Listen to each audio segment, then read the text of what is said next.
My bank account was drained overnight.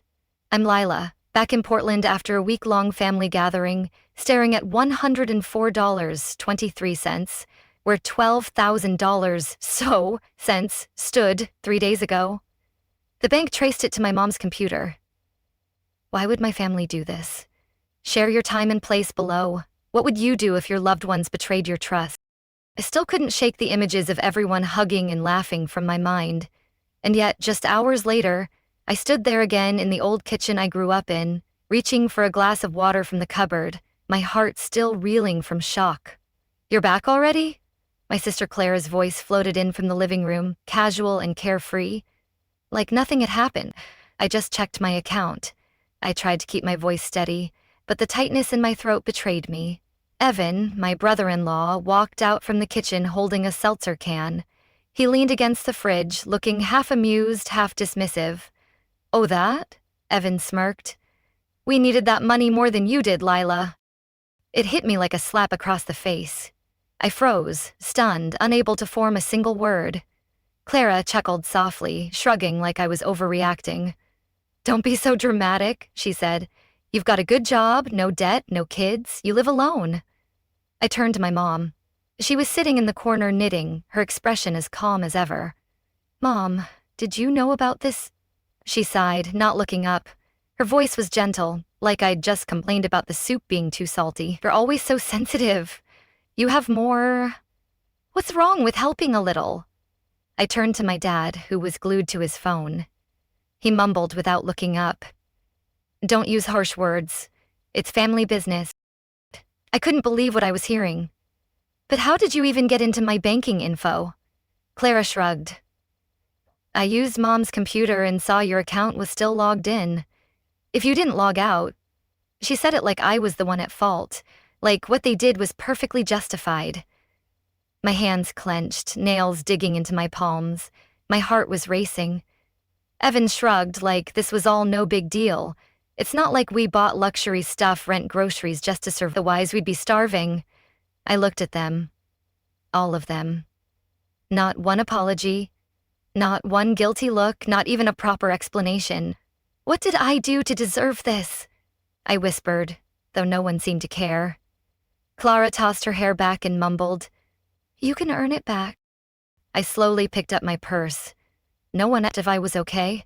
My mom only said out of habit, "Don't forget Saturday dinner." I walked to the door, heart pounding, empty inside. But before I left, I paused at the doorway, hand on the knob, then looked back. "If you think I'm just going to let this go, wait and see what happens next," Clara giggled. "Oh, please, you're being so theatrical. Honestly, Lila, we needed that money more than you. Don't be selfish." I didn't respond. Outside, it had started to rain, and inside me, another storm was quietly building. I drove through the rain, gripping the steering wheel until my knuckles turned white. The traffic light ahead was red, but my mind was spinning with every cold word I'd just heard. We needed that money more than you. No remorse, no apology. It felt like a nightmare I couldn't wake up from. I didn't want to go home yet. I needed air, so I pulled into the parking lot near Forest Park, where I usually jog on Sunday mornings. I turned off the engine, sat in silence, and reopened the banking app. That number was still there, just as shameless and cold as Clara's face. I couldn't say I was completely surprised. I had just hoped. When I was 29, I got hired as a marketing manager at a major tech company. While I was still adjusting to the job and new life, Clara called, "Hey, my phone got cut off. Can you spot me some cash?" I didn't think twice. They were family, right? Then came Evan, unemployed for nearly 8 months. "Just need a few hundred to get by until I find something," he said. I stayed quiet. 1 year for Sophie's birthday, Clara sent me a suggested gift list. The cheapest item was over $300, 0 cents. I wanted to say no, but then my mom called, her voice sweet. "You're not getting anything for your niece? She's so excited. You're better off than the rest of us." And just like that, I became the first person they called for money troubles. Clara got a new car, I chipped in on the down payment. Evan lost his wallet, I wired money that night. Dramatic bill overdue, I dipped into savings. Every time, all they had to say was, You're the most stable one in the family. They never once asked, "Are you doing okay?" Never stopped to think I had days where I counted every dollar, skipped vacations, or put off buying things for myself. A few weeks ago, I turned down a vacation with my best friend because I used that money to help Evan with rent. Clara said it like a compliment, but now I realize it wasn't gratitude. It was an unspoken declaration. It's your job. The rain kept falling. I turned on the radio, hoping the noise would calm the ache in my chest. But nothing could soothe the feeling of being seen as a tool. Not a daughter, not a sister, just a credit card with a heartbeat. My phone buzzed. A text from Mom. Clara said, "You're upset about the money. Don't make a big deal, sweetheart. We're family." Family. Why did that word feel so heavy now? I used to think if I just stayed patient, generous enough, they would realize, maybe say thank you, or at least ask how I was. But they never did. Because in their eyes, I didn't need help. And the one who doesn't need help is expected to help everyone else. I took a deep breath and opened my notes app. Every payment I ever made, every late-night call, every time I denied myself for them, I started writing it all down. Not to ask for it back, but so I'd never forget. Never let myself be put in that position again. The rain began to ease. Pale sunlight peeked through the gray clouds. I sat up straight, hands on the wheel. This time, I wasn't looking back. That night, I returned to my apartment, still reeling from Evan's words echoing in my mind. "We needed that money more than you." No apology, no explanation, just pure, unbelievable entitlement. But what truly kept me up wasn't the lost money. It was the family's complete indifference in the face of it. I couldn't let it go, and I didn't plan to. The file was 21 pages long.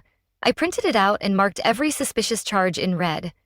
One anonymous transaction caught my eye. Almost $3,500, 0 cents from an IP address that matched my mom's house. Yes, I'd used a computer there before, but never logged into my bank account, and just left it open. I had only checked email in my calendar. Someone in that house had accessed it, remembered my info, and waited for the right moment. That week, I returned to Mom's house like it was a casual visit. The roast smelled the same as always, but the air was thick with tension. Clara sat at the head of the table, avoiding my eyes. Evan was overly relaxed, pouring iced tea like there wasn't a fire burning under the surface. I didn't waste time. I reviewed all my transactions, I said, placing the paperwork on the table. I was here that day, yes, but I didn't log into my bank. So, who took the info? No one answered. My mom kept her head down, picking at her salad like I'd just asked about the weather. Dad sat in silence behind his open tablet. Only Clara spoke, her voice small but laced with sarcasm. "You left it logged in. It's not like we hacked into anything." I looked straight at her. "So you admit it?" Clara shrugged. "I just saw it open. You didn't lock it, and it's not like it's the first time you helped." "I didn't agree to this time." Evan set his glass down with a soft clink. "You're always so dramatic. This isn't stealing, it's helping each other. It's family." "No," I said firmly. "No," I said firmly. "Helping is when someone asks and the other agrees. This was taking without asking." My mom finally looked up, her voice gentle like she was explaining something to a stubborn child.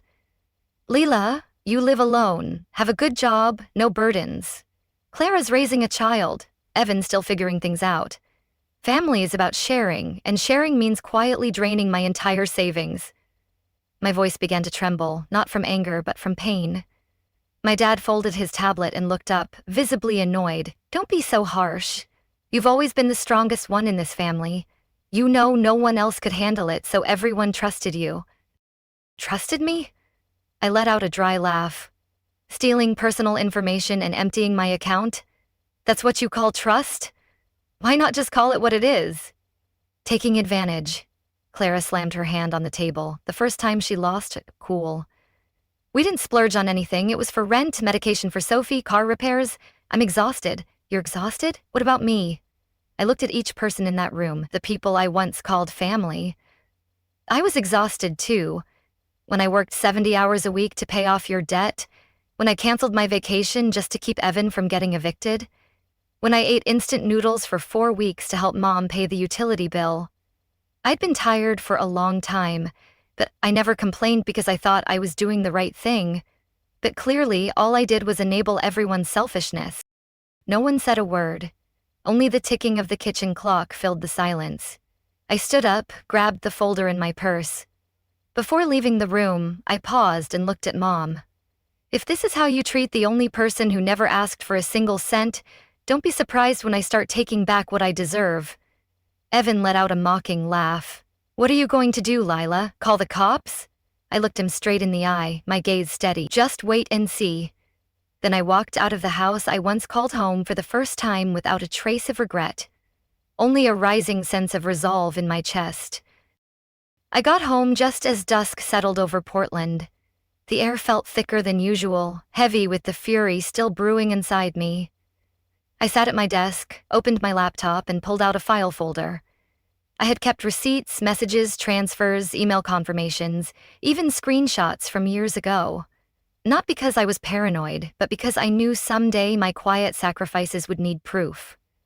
I began organizing everything, from the very first payment, $112.75 for Clara's phone bill 4 years ago, to the biggest one, $4,000.00 wired to Evan for an urgent issue. I had full bank statements, email confirmations. Over 4 nights, I built a spreadsheet categorizing each expense. I color-code everything, green for medical, yellow for living expenses, red for the ones with no justification, like the $1,800.00 Evan spent on a gaming PC last Cyber Monday. I remembered it clearly because I had to skip a summer trip with coworkers just to make my insurance payment. On Tuesday morning, I went to the Financial Crimes Division uptown, bringing all the printed documents, a USB with the spreadsheet, and a completed complaint form. A young officer named Carter took my case. She flipped through each page, nodding as she read. We'll begin a preliminary investigation under financial fraud and unauthorized access to personal information. Do you have names of the individuals involved? No, I said, handing her the list. Clara Hayes, Evan Hayes, Eileen Voss, my mother, Martin Voss, my father. I left the precinct under gray skies, but with a flicker of light inside me. Not because I wanted them punished, but because I finally stopped staying silent. 3 weeks later, on a Wednesday afternoon, I was in a Zoom meeting when an unknown number called. I muted the call and stepped onto my balcony to answer. It was Carter. Miss Lila, we've completed the preliminary investigation. We have sufficient grounds to move forward. The investigative unit will visit the individual's residence today. I froze. It wasn't satisfaction I felt, more like relief. After all these years, someone finally saw what I had endured. That night, while I was preparing dinner, my phone rang nonstop. First Mom, then Clara, then Evan. I didn't pick up. The text started pouring in after, "Call your mother now. What are you doing, Lila? Did you really call the police?" I didn't respond to any of them. An hour later, I got a text from an old financial crimes unit outside Elaine's house. They asked about you, too. The next day, I arrived at work early. As I stepped into the elevator, I caught a few curious stares from coworkers. Then, my manager approached me. We received a call from a local reporter, asking to verify a financial investigation linked to your name, he said, placing a gentle hand on my shoulder. We didn't confirm anything, but if you need time, just say the word. I smiled softly. It's okay. I'm doing the right thing. That evening, I sat by my window, watching the lights glow from the surrounding apartments. Clara's words still echoed in my head. I swear this family only survives because of you. Yes, they survived because of me. But they never saw me as a person, just a wallet, a tool. And now that tool had said enough. I opened my journal and wrote one line. I am not the family bank. I am Lila. For the first time, I saw my name on a page not tied to a bill or a money transfer. Just my name, a person, and freedom. Finally within reach. The first message came that Tuesday morning as I was getting ready for work. My phone screen lit up with a familiar line, "Call me, Mom." I didn't open it. An hour later, as I poured coffee, her most definition came through, "Lila, this is going too far. I know there's been misunderstandings, but you don't have to take it this far. Can you please call me back?" I set the mug down, a chill running through me. Her voice was the same, soft, gentle, as if. By noon, Clara sent a long text. My bank account is frozen, I can't pay Sophie's tuition, I don't know what to do. You win, okay? Are you happy now? That last sentence made my skin crawl, as if this was a game I started, as if they were just unwilling players dragged into it. But I knew the truth. I wasn't trying to win, I was just done enduring. The next day, Carter called with an update. Lila, we've confirmed the amount withdrawn and misused. Clara is now under investigation for unauthorized transfers. Evan is implicated in withdrawing funds from an unapproved device. And your parents used part of the money for illegal mortgage payments, which could be subject to recovery. Oh, I didn't know how to feel. Part of me hurt, not because of the consequences they now faced, but because they still didn't understand how it ever came to this. At night, Evan called repeatedly. I blocked his number. Less than 15 minutes later, I got an email from an unfamiliar address. Lila, please. I've been suspended from work. They're investigating my accounts. I can't lose everything over one mistake. The arrogance, the mockery, the laughter from before, gone, replaced by thinly veiled panic. But I didn't flinch. Friday morning, I got a message from my dad. He rarely reached out, so even one line made me pause. The bank sent a foreclosure warning. If we don't pay in 45 days, we lose the house. I read it over and over. No apology, no admission, just a cold statement and a faint hope that, like always, I would step in to fix it. I didn't reply. But that night, standing by my window watching the streetlights spill across the glass, I thought of all the times I skipped lunch to wire Mom money on time. The dates I canceled because Clara called me in tears. I'd given not just my money, but my peace. This time, I wasn't going back. That week, I drove toward the Columbia River Gorge, a place where Dad and I used to go hiking every spring when I was little. No one knew where I was. No one asked how I was doing. The same people who called me their lifeline now only reached out to salvage the damage they caused. Mid-afternoon, my phone lit up again. A message from Mom. Lila, I'm begging you. I know I was wrong, but if we lose the house, I don't know how I'll survive. Please don't abandon me. I stared at the screen for a long time. That message made my chest tighten, but not from guilt, from the realization that even now she was thinking about the house, not me. No one asked if I was okay. I set my phone down and stepped onto the trail, letting the forest breeze blow away the heaviness in my chest. I knew I had entered the hardest part, the part where they'd call me cruel, ungrateful, even destructive, but also the part where I was no longer expected to carry what was never mine to hold. I looked out at the vast river. For the first time in years, I wasn't thinking about bills, money requests, or late-night calls. I was thinking about me and the peace I was finally starting to feel, piece by piece. 4 weeks later, I filed for an extended leave of absence. Without telling anyone, I packed everything neatly into a rented car and left Portland on a gleamy Tuesday morning, driving across the region like I was shedding the old skin of a woman smothered by unreasonable expectations. I arrived in Bend, Oregon, a small town I had passed through years ago on a work trip. Back then, I only had a few hours to wander around the downtown area, sip coffee in a cozy cafe with soft folk music and warm golden lights. But the calm I felt that day stuck with me. Now, it became the place I chose to begin again. I rented a small studio apartment overlooking the Deschutes River, white walls, big windows catching the morning light. Within days, I bought a new desk, filled vases with fresh flowers, and, for the first time in years, I didn't have to clear space for someone else's needs. I changed my number, told my company I'd be working remotely for an indefinite period, and strangely enough, once I stopped being drained by my family, my energy returned. I slept better, ate regularly, and when I sat at my desk, my mind felt clearer than ever. Just 3 weeks after settling in Bend, my boss, Lucas, called.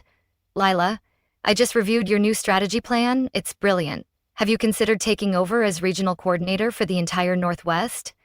I paused for a moment. A year ago, if I had heard those words, I probably would have said no, because I still had to worry about Mom, about Clara, about Evan. But now, I looked out the window where sunlight was sparkling through the pine trees and answered firmly. I'm ready, Lucas chuckled. I knew you'd be the first person to come to mind. Congratulations, Lila. When the call ended, I made myself a cup of coffee, curled up in a knit blanket on the balcony, and let the breeze run gently through my hair. I had done it. I had pulled myself out of that cycle, the cycle where I was always the one giving and no one ever asked, "Are you okay?" No more late-night messages, no more desperate calls like, "It's just a loan, I'll pay you back by the end of the month." No more checking my bank account every morning in quiet panic. Now, every message I received was from people who truly cared. One afternoon, I went back to the coffee shop from years ago, sitting at the same table by the window. The shop owner still remembered me faintly. "You've been here before, haven't you? Weren't you the one who asked about the folk track I was playing that day?" I laughed. "That was me, and now I live here." He pointed outside the window. "This place heals a lot of people." I nodded. There was nothing more that needed to be said. That night, I wrote in my journal, "I spent my youth guarding a door for a family that never wanted to come in to see me, only to take what was inside. Now I locked that door, and I'm keeping the key for myself." This new life wasn't loud. There were no cheers, but it was quiet. And to me, that was the most luxurious thing I had ever owned. I didn't know if Clara might call one day, her voice trembling, but I knew one thing. I wasn't going back. Not because I didn't love them, but because I'd learned to love myself first. One crisp autumn morning, as I watered the plants on my balcony, my phone pinged with a new email. I didn't look right away, but a few minutes later, sipping my coffee, I opened my inbox and paused at an unfamiliar name. Jessica Reed. It took me a few seconds to place her. Jessica was Clara's cousin-in-law, someone I had only seen briefly at a couple of family gatherings, a quiet girl who always stayed in the background and never spoke up. I hadn't even known she had my email. The subject line read, "Thank you, Lila." Curious, I opened it. "You probably don't remember me well. I'm Jessica, Aunt Marion's daughter. Clara once asked me to babysit Sophie one summer, and you drove me home after Sophie's birthday party." I stayed silent for years, thinking I didn't have the right to speak up, but after learning what you did, how you stood up, how you drew a line, I couldn't not send this message.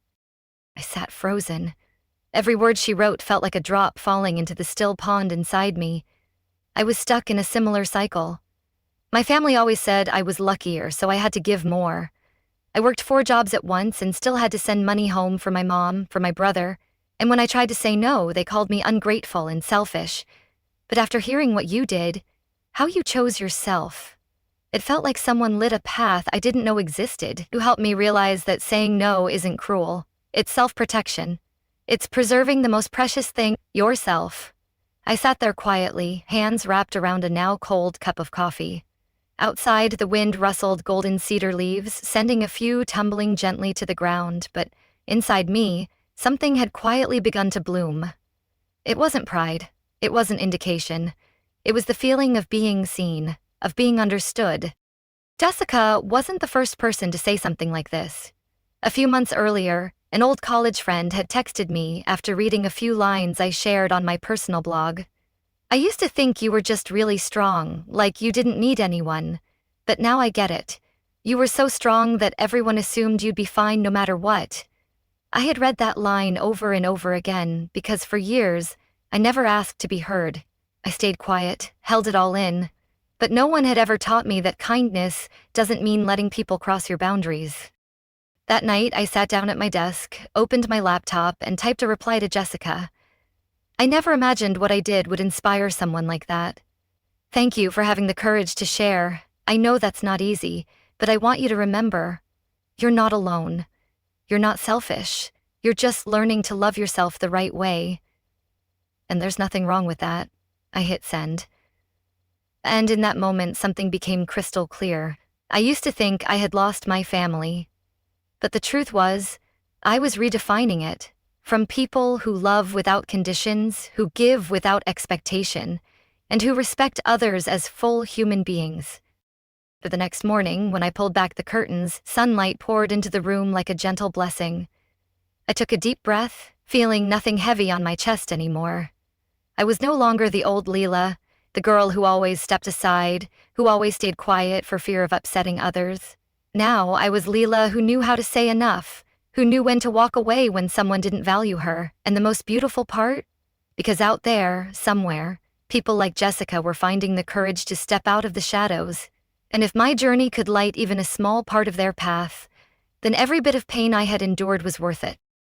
On Sunday afternoon, I strolled down the paved path that led to the nearby park where the cedar trees were changing leaf by leaf from green to gold to fiery red.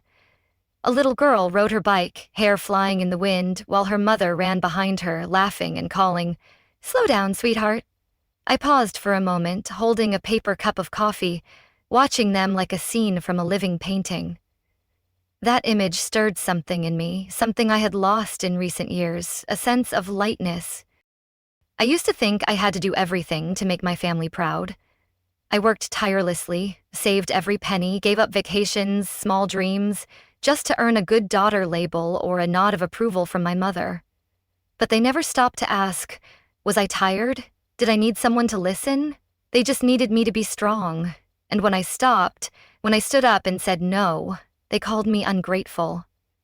I used to fear that, or feared being seen as selfish, feared losing the blood ties I fought so hard to preserve. But now that the dust had settled, now that the midnight calls and circular blame had gone quiet, I realized something so simple it hurt. I didn't lose my family. I had just found myself. And that person, the Lila I am today, no longer lives to please anyone but herself. I started doing the little things I once put off. I learned how to cook paella, my favorite dish that I never had time for. I bought a bright blue dress, the kind I used to think was too much for the office. I signed up for a Friday pottery class just because the feeling of clay in my hands made me feel alive. I reorganized my apartment, hung a giant abstract painting in the living room, not because it matched. One day, I received a postcard from Tara, a former coworker who had moved to Spain. On the back, in neat handwriting, it read, "You showed me what it means to set boundaries without guilt. Because of you, I finally had the courage to move to Madrid, something I'd dreamed of since I was 22, but never dared to do." Thank you, Lila. I placed the postcard on my desk, among the small things that carried big meaning. A stone I picked up on my first hike in Oregon, a jar of dried flowers, and the leather journal I was still writing in. They were all tiny pieces of me, an Lila who no longer lived to prove anything to anyone. I no longer hoped for my family to understand. I didn't wait for an apology call from Clara or a surprise message from my mom. Maybe one day they'd look back and understand, or maybe not. And either way, that's okay. I used to think love meant holding on tightly. Now, I know sometimes love means letting go. Letting yourself and others be accountable for their own choices. When you stop trying to be so kind that you erase your own limits, you'll realize the people who truly value you will never ask you to burn out for them. I still remember a quote from some writer, "You don't have to set yourself on fire to keep others warm." And when I stopped burning for their expectations, I realized the warmest light doesn't come from sacrifice. It comes from the peace of living true to who you are. On that leaf-strewn path, I walked slowly. No rush, no escape, no... Lila's story is a powerful reminder that you are not obligated to sacrifice yourself just to preserve a relationship labeled family when it lacks respect. Readers resonate with Lila's courage to reclaim her life from Clara, Evan, and her parents' betrayal, sharing their own stories of breaking free from exploitative family dynamics. Her journey inspires those who've been pressured to give endlessly, encouraging them to prioritize their own peace. Have you ever had to set boundaries, like Lila, to protect your worth from those who took you for granted? Share your experience below and connect with others who've walked this path. Don't forget to follow the channel for more heartfelt, real-life stories.